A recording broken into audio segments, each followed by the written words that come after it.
Hello everyone, I hope you are doing well. So अगर हम बात करें भारत के पड़ोसी देश के जो सबसे पहले चाइना के डेथ ट्रैप डिप्लोमेसी का शिकार हुआ है, वो है सबसे पहला देश श्रीलंका। और श्रीलंका इस चाइनीज प्रेजेंस को यहाँ पर काउंटर बैलेंस करने के लिए श्रीलंका आज के टाइम में इंडिया की तरफ रुख मोड़ रहा है। और इसके लिए आप देख सकते हैं कि इंडिया और रशिया की जो कंपनीज है, इनको यहाँ पे इन्वाइट किया गया और इनको यहाँ बेसिकली जो चाइना बिल्ट एयरपोर्ट है, हम बात कर रहे हैं मटल्ला राजपक्सा इंटरनेशनल एयरपोर्ट की, जिसको चाइना ने 209 मिलियन डॉलर की लागत में इनका निर्माण किया। और अब जो इसकी मैनेजमेंट है वो इंडिया और रशिया की कंपनीज को दी जा रही है, वो भी नेक्स्ट 30 साल के लिए। अगर आप लोकेशंस की बात करें तो जो मटल्ला इंटरनेशनल एयरपोर्ट है, ये जस्ट आपको हम्बनटोटा जो पोर्ट है, जिसको चाइना ने 99 ईयर्स के लिए श्रीलंका से लीज में ले रखा है। और ये जस्ट ये नजदीक आपको देखने को मिल जाएगा। ये करीब करीब ये 15 किलोमीटर 15-16 किलोमीटर की नजदीक आपको मटल्ला का जो एयरपोर्ट है वो आपको देखने को मिल जाएगा। और ये आज के टाइम में माना जा रहा है कि ये एक स्ट्रेटेजिक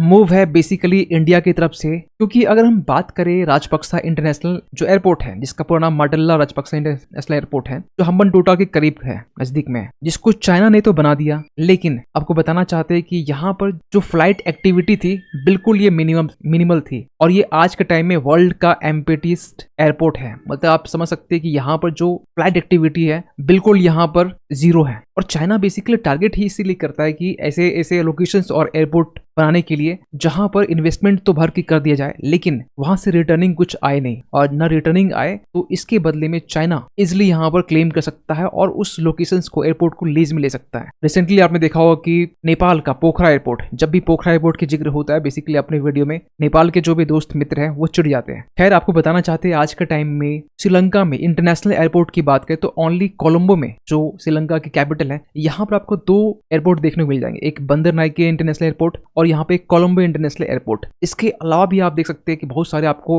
एयरपोर्ट देखने को मिल जाएंगे। एक हम्बनटोटा, जाफना, बट्टी, कालोवा, यहाँ भी आपको देखने को मिल जाएंगे। ये तो इंटरनेशनल एयरपोर्ट है। डोमेस्टिक एयरपोर्ट भी आपको छोटे छोटे आपको बहुत जगह देखने को मिल जाएंगे। एक छोटे आइलैंड कंट्री में इतने सारे एयरपोर्ट होना, इसके अलावा यहाँ पर मटल्ला एयरपोर्ट का निर्माण करना, चाइना जानता था कि इस छोटे आइलैंड में श्रीलंका जैसे देश को डेथ ट्रैप डिप्लोमेसी में डालने का एक तरीका था। खैर, अगर हम बात करें इंडिया की तो इसके पहले भी आपने देखा होगा कि इंडिया को यहाँ पर कानके संथुराई जो पोर्ट है, इसके रेनोवेशंस के लिए यहाँ पर इंडिया को इनवाइट किया गया था और इंडिया को बेसिकली ये जो प्रोजेक्ट है इसे सौंपा गया। अगर आप इसकी लोकेशंस देखने की कोशिश करें तो आप जो कनके सेंथुराई जो एयरपोर्ट पोर्ट है आपको यहाँ देखने को मिल जाएगा। जस्ट ये जाफना के नजदीक आपको यहाँ देखने को मिलेगा। आप जस्ट और भी क्लोज से देख पाएंगे तो कनके जो संथुरी है ये आपको यहाँ देखने को मिलेगा। और यहाँ से लेकर जो नागपट्टिनम, यहाँ से लेकर यहाँ तक जो कनेक्टिविटी है वो स्टैब्लिश करने की बात की जा रही है, जो करीब करीब 111 किलोमीटर की है, या हम 60 माइल्स कह सकते हैं। और जो भी यहाँ से फेरी आती है उसको यहाँ तक आने में लगभग 3 घंटे के राउंड लगने वाले। यहाँ तक कि जो रामेश्वरम है और बाकी जो अदर रीजन है, यहाँ से भी जो कनेक्टिविटी है और भी ये इंप्रूव हो सकता है। तो हमने यहाँ पर देखा कि जो कनके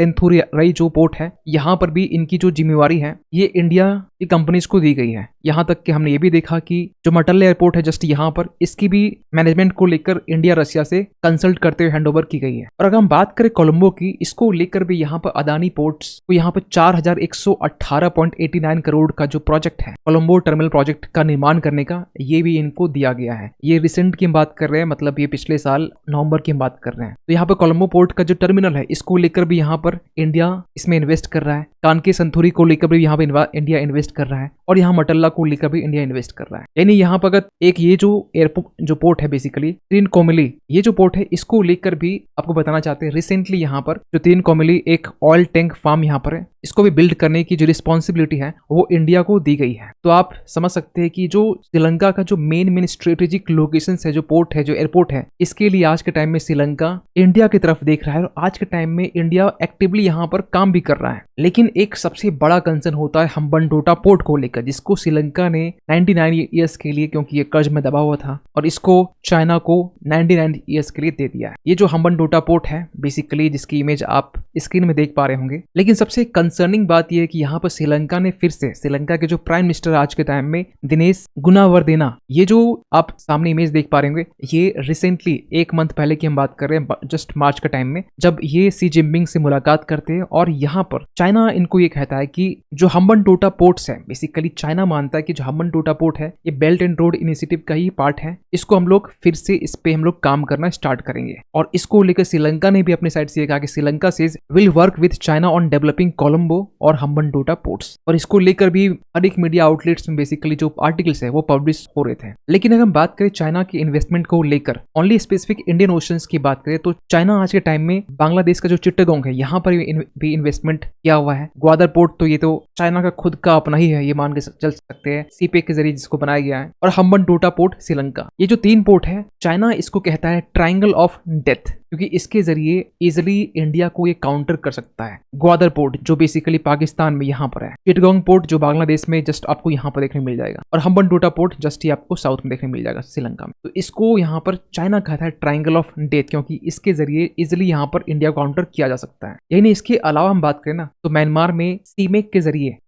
यहाँ पर चाइना म्यांमार इकोनॉमिक कॉरिडोर के जरिए यहाँ पर जो क्यू है, यहाँ पर ये पोर्ट का निर्माण कर रहा है। मलक्का जो बेसिकली मलेशिया में, यहाँ पर भी कर रहा है। मोम्बासा में कर रहा है जो कि केन्या में है। टोटल आज के टाइम में चाइना का 101 पोर्ट प्रोजेक्ट है, जिनमें से 92 जो प्रोजेक्ट है वो एक्टिव है, 9 ऐसे प्रोजेक्ट है जो बेसिकली सस्पेंडेड है या फिर जिन पर काम नहीं हो रही है। और ये जितने पोर्ट है ना, ये डुअल यूज है, कमर्शियल यूज भी किया जा सकता है और मिलिट्री यूज भी यहाँ पर चाइना कर सकता है। और इसको देखते हुए ही यहाँ पर इंडिया चाइना को काउंटर करने के लिए इंडिया आज के टाइम में फिलीपींस में भी इन्वेस्टमेंट कर रहा है, खासकर डीप वाटर पोर्ट के लिए। क्योंकि इसके पहले भी आप देख सकते हैं कि ईरान में, श्रीलंका में, म्यांमार में, ओमान में इंडिया इन्वेस्ट कर रहा है। क्योंकि अगर हम बात करें ईरान की, तो ईरान में चाबहार पोर्ट है, श्रीलंका में ऑलरेडी हम पिछले स्लाइड में डिस्कस कर चुके हैं, और म्यांमार में हमारा सितवे पोर्ट है जो कि 2016 में जिसका कंस्ट्रक्शन कंप्लीट हो चुका था। और रिसेंटली आपने देखा होगा इंडिया का second overseas port Sittwe agreement, जिसको MEA की तरफ से अप्रूवल मिल चुका था, और यहाँ पर ये ऑपरेशनल हो चुका है। सबसे पहला जो ऑपरेशनल जो ओवरसीज पोर्ट है ये ईरान का चाबहार पोर्ट है, और दूसरा आपका है सितवे एग्रीमेंट के तहत में सितवे पोर्ट, जो बेसिकली म्यांमार में आपको देखने मिल जाएगा। लेकिन ओमान की बात करें तो अदानी ग्रुप ने यहाँ पर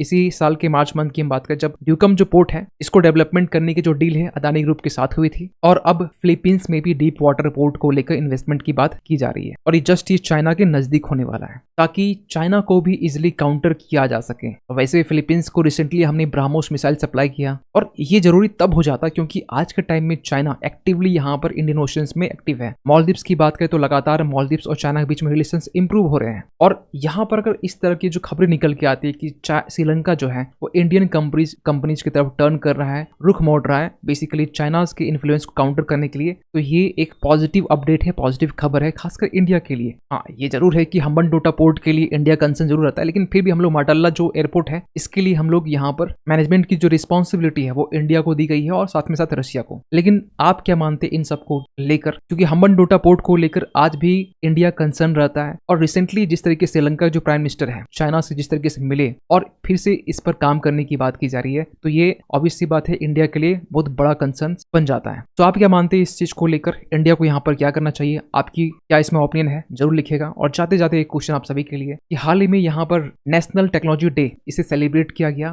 2024 की हम बात कर रहे हैं इंडिया में, ये किस डेट को सेलिब्रेट किया गया? ऑप्शन ए 10 मई, 12 मई, 11 मई या फिर 13 मई को? सही ऑप्शन लिखिएगा कमेंट सेक्शन पे, और इस पर भी आपकी क्या राय है ये बताइएगा। मिलते किसी अगली वीडियो, तब तक के लिए थैंक यू सो मच।